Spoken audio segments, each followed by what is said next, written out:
이낙연 국무총리 후보자의 인사청문회 문턱은 예상보다 높았습니다. 대부분의 의원들이 지금 압도적으로 이 총리 인준 지금 받을 수가 없다. 국민의당은 대승적 차원에서 협조하기로 했습니다. 국정기획자문위와 또 인사수석실, 민정수석실의 협의를 통해서 구체적인 인사 기준을 빠른 시일 내에 마련해 주시기를 바랍니다. 예, 문재인 정부 출범 후 첫 임시국회가 어제 시작이 됐습니다. 여야 모두 협치를 다짐했지만 사실 인사청문회, 추경 편성, 사드 비준 곳곳이 지뢰받친 상황입니다. 특히 인사 문제는요. 이낙연 총리 후보자는 뭐 어찌어찌 인준이 된다고 하더라도 강경화, 김상조 이 두 후보자에 대해서도 야당이 단단히 벼르고 있는 상황이어서 상황이 쉽지가 않습니다.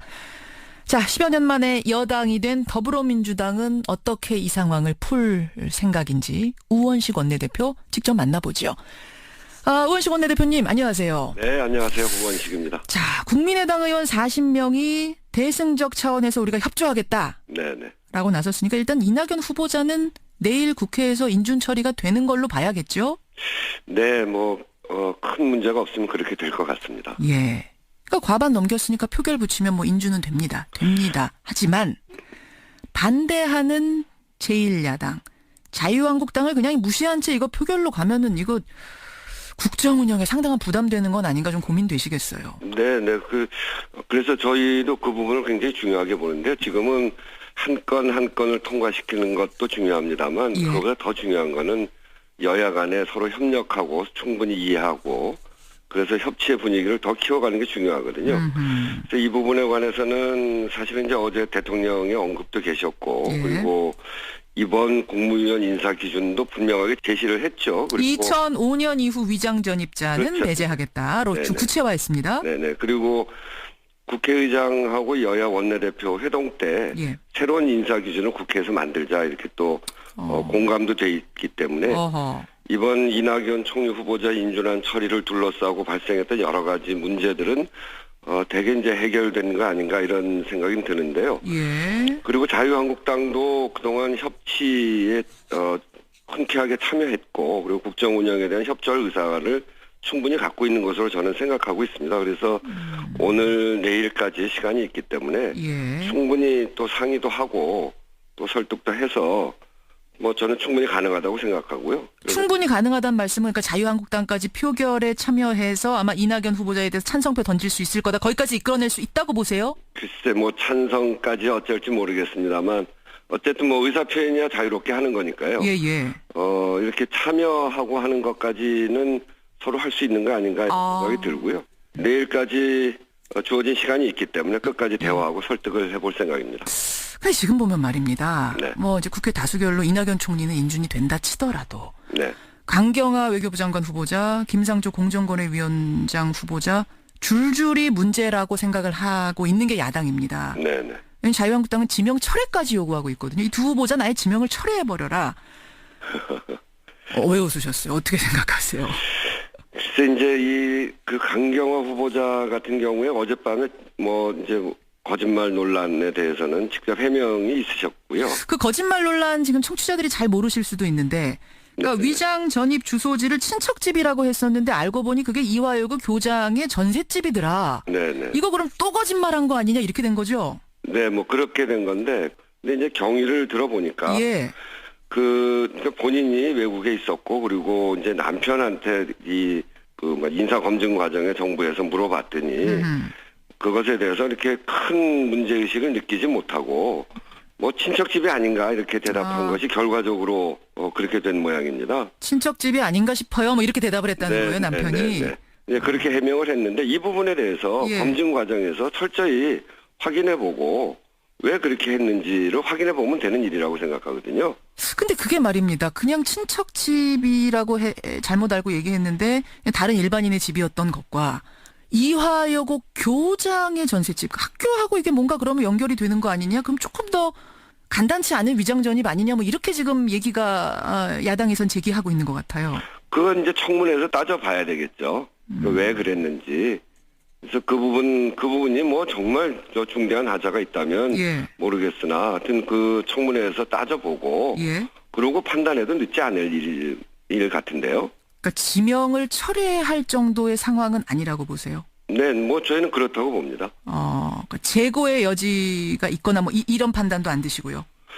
저희가 그동안 청문회 할 때, 예. 되게 이제 낙마를 한다거나 철회하고 할 때는 상당히 구체적인 범법 사실이 드러날 경우에 그렇게 됐거든요. 그렇다고 해서 뭐 이렇게 제기되어지는 문제가 다 문제가 아니다라는 것은 아니고요. 예. 이것이 장관직을 수행할 정도의 중대한 사유인가 아닌가 이런 점들은 청문 과정에서 철저히 따지고 예. 그리고 청문회를 지켜보는 국민들이 그런 것들에 대해서 판단해 가는 것이라고 생각하거든요. 그래서 청문회에서 따져보면 될 일인 것 같습니다. 이제 지금 자유한국당에서 계속 얘기하는 건 과거에 민주당이 야당이던 시절엔 이것보다 더 송곳 검증하지 않았느냐. 근데 지금 그 야당이던 시절 기준에 비춰보면 강경화 후보자는 괜찮은 겁니까? 사실은 이게 악순환입니다. 저희 김대중 노무현 정부 때 저희가 이제 그런 인사검증 제도가 이제 도입되면서 굉장히 많은 곤욕을 치렀거든요. 그랬죠.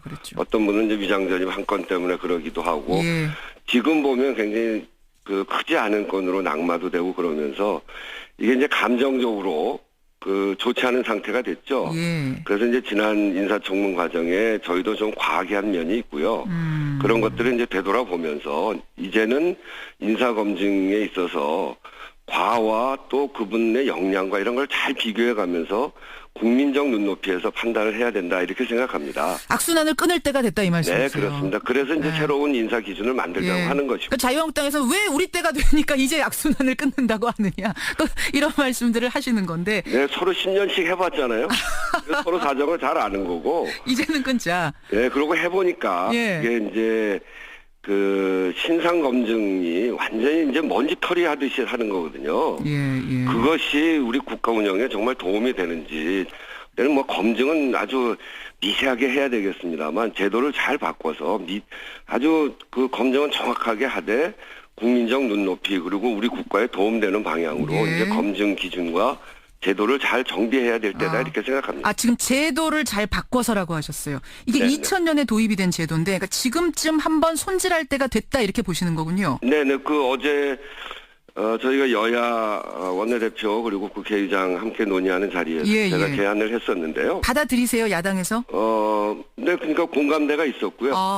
대체적으로 공감을 해주셔서 우리 국회 운영위원회에다가 소위를 구성하는데 소위 구성. 네, 소위 구성하는 데로 되게 의견이 모아져 있습니다. 그렇군요. 거기까지 합의가 이끌어졌다. 네.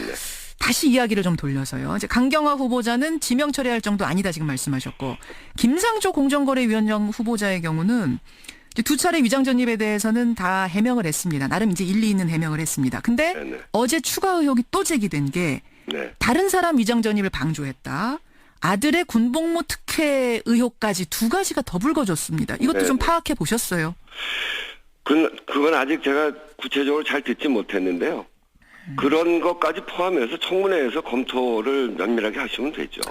그러니까 이게 말입니다. 협치를 하려면 야당을 설득하는 것도 중요하지 않습니까? 그래서 결국 내일 이낙연 총리 표결 붙이기 전에 자유한국당하고 이낙연, 김상조, 강경화를 다 묶어서 논의하는 방식, 이른바 원샷 논의, 빅딜 이런 게 필요하지 않겠느냐는 이런 제안도 나오더라고요. 어떻게 생각하세요? 그 빅딜론에 대해서 제가 들어본 적도 없고요. 그건 저는 있을 수 없는 일이라고 생각합니다. 있을 수 없는. 실제로 지금 빅딜이 이루어지고 있다 막 이런 소문까지 보도까지 나오던데. 그 빅딜 하려면 저하고 해야 되는데 제가 전혀 들어본 적이 없어요. 이게 한 분 한 분이 굉장히 소중하고 또 한 분 한 분의 사례가 또 이후에 인사 기준을 정하는데 중요한 문제거든요. 그래서 이게 딜을 통해서 검증하지 않고 뭐 누굴 바꾸고 이거는 저는 뭐 있을 수 없는 일이라고 생각하고요. 이렇게 인사 검증 제도를 개선하기로 또 서로 약속도 했고 저도 야당이 국회 중심으로 이렇게 하자고 하는 것들에 대해서 모두가 동의한 상태인 만큼요. 그런 것까지를 잘 봐가면서 그리고 한 분 한 분에 대해서는 뭐 엄격한 그런 검증 과정이 좀 필요하다고 생각합니다. 강경화 후보자를 하나 낙마시키는 것으로 빅딜할 것이다. 이런 뭐 소문 혹은 보도들, 분석 보도 이런 것들은 너무 앞서간 것이다. 그런 것 전혀 없다 논의. 이렇게 뭐 주고받기 하는 거 이거는 사실상 저는 협치가 아니라고 생각합니다. 알겠습니다. 끝까지 한 사람 한 사람을 가지고 설득하고 논의하고 하겠다라는 말씀. 더불어민주당의 우원식 원내대표 지금 만나고 있습니다. 우 대표님 조금 다른 얘기인데 네네. 그 문재인 대통령이 청와대 특수활동비를 42% 감축하겠다 이렇게 밝히고 국민들이 많이 박수를 보내고 했는데 정치권의 특수활동비는 어떠냐? 네. 정의당의 노회찬 원내대표는 국회도 특수활동비 지출 항목을 전면 폐지하자 이렇게 제안을 했더군요. 네네. 어떻게 생각하세요? 네, 하여튼 최근에 박근혜 정부의 청와대 특수활동비 35억이 사라졌는데 누가 썼는지 아무도 모른다는 거 아닙니까? 그러게요. 정말 국민들의 분노가 굉장히 높은데요. 대통령께서 청와대 특수활동비 최소화하겠다, 솔선수범 원칙을 이렇게 밝힌 만큼 저는 국회도 예산 투명화에 나서야 한다고 생각합니다. 국회 운영위원회 등을 통해서 국회 내에 특수활동비 사용 전반을 좀 살펴보고 문제점이 있다면 과감하게 수술을 해서 국민들 앞에 이렇게 개선된 국회의 모습을 보여야 된다 이렇게 생각합니다. 과감한 수술이라고 지금 표현을 하셨어요. 네네. 열어보니 개복을 해보니 상황이 심각해요. 혹은 이거 없어도 되겠다. 이렇게 되면 폐지까지도 정말 노회찬 대표 말씀대로 폐지까지도 생각할 수 있는 겁니까? 네, 철저히 살펴보겠습니다. 과감한 수술을 하겠다. 알겠습니다. 아까 인사청문 제도 한번 손질할 필요 있다. 소위 만들겠다까지는 동의가 됐다고 하셨는데 네. 이번 임시국회 중에 혹시 뭔가 결실이 나올 수도 있나요? 저는 신속하게 하자고 그랬습니다. 이건 오래 걸릴 일이 아니고요. 사실상 그동안 인사청문회를 굉장히 많이 하지 않았습니까? 했죠. 지난 20년 동안. 그 과정에 여러 가지 사례가 있기 때문에 그 사례들을 잘 살펴서 정말 국민들이 공분했던 또 국민들께서 이건 도저히 안 된다 했던 그런 기준들이 있습니다. 그거를 잘 정리하면 저는 충분히 가능하다고 생각하고요. 신속하게 국회 운영위원회에서 논의하도록 그렇게 해나가겠습니다. 신속하게. 목표는 일단 임시국회입니까? 네네. 그렇습니다. 알겠습니다. 여기까지 오늘 확인하도록 하죠. 우원식 원내대표님 고맙습니다. 네, 감사합니다. 더불어민주당 우원식 원내대표였습니다.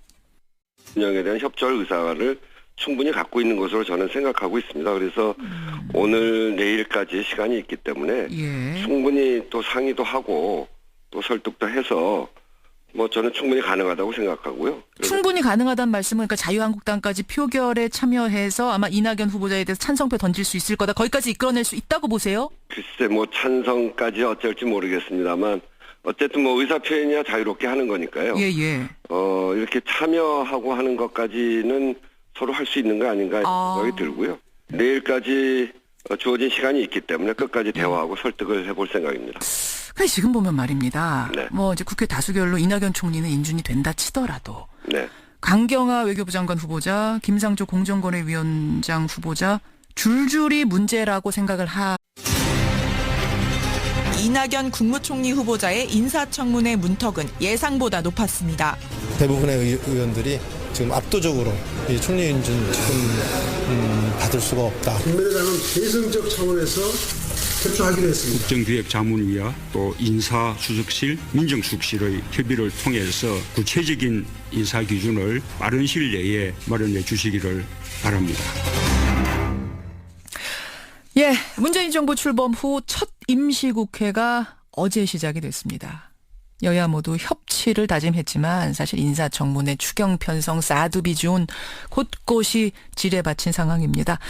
특히 인사 문제는요. 이낙연 총리 후보자는 어찌어찌 인준이 된다고 하더라도 강경화, 김상조 이 두 후보자에 대해서도 한 건 한 건을 통과시키는 것도 중요합니다만 그거보다 더 중요한 거는 여야 간에 서로 협력하고 충분히 이해하고 그래서 협치의 분위기를 더 키워가는 게 중요하거든요. 그래서 이 부분에 관해서는 사실은 이제 어제 대통령의 언급도 계셨고 그리고 이번 국무위원 인사 기준도 분명하게 제시를 했죠. 그리고 2005년 이후 위장 전입자는 배제하겠다로 구체화했습니다. 네네. 그리고 국회의장하고 여야 원내대표 회동 때 새로운 인사 기준을 국회에서 만들자 이렇게 또 공감도 돼 있기 때문에 이번 이낙연 총리 후보자 인준안 처리를 둘러싸고 발생했던 여러 가지 문제들은 대개 이제 해결된 거 아닌가 이런 생각이 드는데요. 그리고 자유한국당도 그동안 협치에 흔쾌하게 참여했고 그리고 야당이 단단히 벼르고 있는 상황이어서 상황이 쉽지가 않습니다. 자, 10여 년 만에 여당이 된 더불어민주당은 어떻게 이 상황을 풀 생각인지 우원식 원내대표 직접 만나보죠. 우원식 원내대표님 안녕하세요. 네, 안녕하세요. 우원식입니다. 자, 국민의당 의원 40명이 대승적 차원에서 우리가 협조하겠다. 네네. 라고 나섰으니까 일단 이낙연 후보자는 내일 국회에서 인준 처리가 되는 걸로 봐야겠죠? 네, 큰 문제가 없으면 그렇게 될 것 같습니다. 예. 그러니까 과반 넘겼으니까 표결 붙이면 인준은 됩니다. 하지만 반대하는 제1야당 자유한국당을 그냥 무시한 채 이거 표결로 가면은 이거 국정 운영에 상당한 부담되는 건 아닌가 좀 고민되시겠어요. 네네. 그래서 저희도 그 부분을 굉장히 중요하게 보는데 지금은 하고 있는 게 야당입니다. 네네. 자유한국당은 지명 철회까지 요구하고 있거든요. 이 두 후보자 아예 지명을 철회해버려라. 왜 웃으셨어요? 어떻게 생각하세요? 글쎄 이제 그 강경화 후보자 같은 경우에 어젯밤에 이제 거짓말 논란에 대해서는 직접 해명이 있으셨고요. 그 거짓말 논란 지금 청취자들이 잘 모르실 수도 있는데, 그러니까 네네. 위장 전입 주소지를 친척집이라고 했었는데 알고 보니 그게 이화여고 교장의 전셋집이더라. 네네. 이거 그럼 또 거짓말한 거 아니냐 이렇게 된 거죠? 네, 그렇게 된 건데, 근데 이제 경위를 들어보니까 예. 그러니까 본인이 외국에 있었고 그리고 이제 남편한테 인사 검증 과정에 정부에서 물어봤더니 그것에 대해서 이렇게 큰 문제의식을 느끼지 못하고 친척집이 아닌가 이렇게 대답한 것이 결과적으로